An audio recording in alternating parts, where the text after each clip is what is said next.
Joining me now is Senior Deputy Director, of Litigation for the NAACP LDF, Legal Defense and Education Fund, Jen Healy. We also have Kevin Ring. He's the president of FAM, a national advocacy organization that promotes criminal justice reform. I want to get into this with you, Jen. The DOJ noted the excessive use of solitary confinement and enforced segregation of prisoners, an actual enforced segregation of prisoners. We just noted 10 inmates have been killed at Parchman in the past 3 years. A dozen have taken their lives. I'm curious what impact the DOJ report highlighting this type of treatment will have on the folks who remain inside this terrible facility. Well, the DOJ report and its findings were welcome news because the human rights violations in Parchman have been ongoing for years, and the people who are incarcerated there really deserve some sort of remedy and to be treated like human beings. But what's happening in Parchman is just the tip of the iceberg. You know, these human rights violations are not unique to Parchman or any other state in Mississippi or across the South for that matter, because we are currently in the United States having a humanitarian crisis when it comes to our prisons, especially the prisons in the South. And it's obvious to see some of that. I want you to take a listen, Kevin, to Yo Gotti talking to my colleague Ari Melber about the conditions inside. Take a listen, and then I've got a question for you on the other side.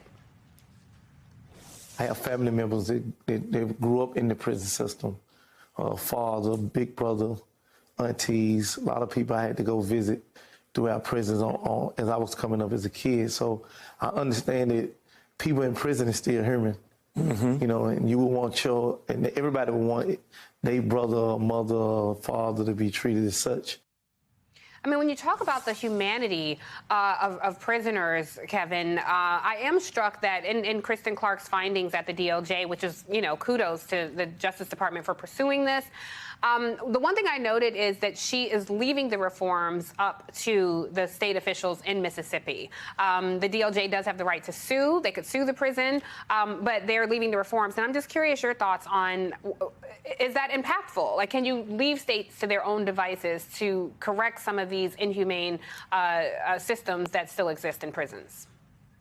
Well, unless the federal government is going to take over all of these state prison systems, and the federal government's track record of running its facilities is not that much better. And so at the end of the day, you're going to have to find the political will to fix these systems. I mean, my brother Vincent always quotes Justice Louis Brandeis, who said, you know, sunlight's the best disinfectant, electric light, the most efficient policeman.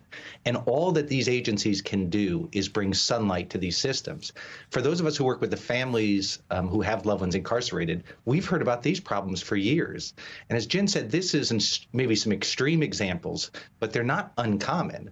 Across prisons, I mean, across the country, you're seeing abuse like this, and COVID was, you know, a disaster for people who were incarcerated. They were locked down in their cells for 23 hours a day.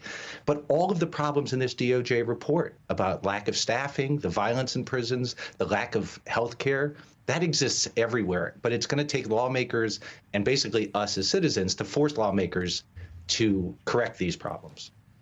And I think that's the challenge, Jen. You know, people don't necessarily think of people who are incarcerated at the forefront of their thoughts. I want you to take a listen. The story of Kalief Browder is still, it is haunting. It haunts me to this day. And I want you to take a listen to this child who was thrown in an adult facility and had to navigate the space. Take a listen. I've got a question for you on the other side.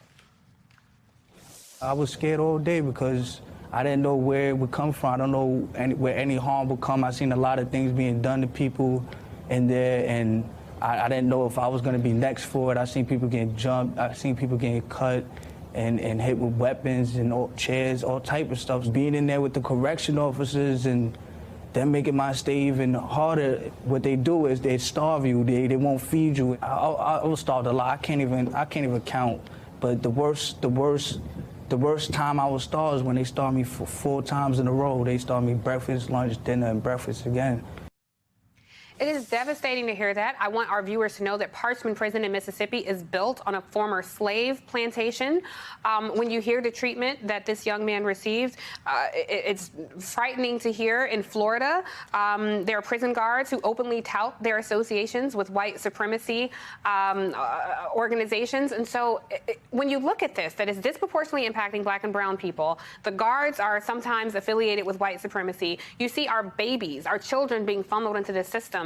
How do we disrupt the system holistically?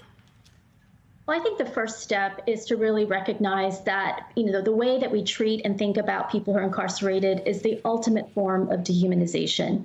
As Kevin said, there are people's fathers, sons, brothers who are currently incarcerated in Parchman. I had a client who had spent time in Parchman for many years, and I know that his family was terrified every day about what would happen to him.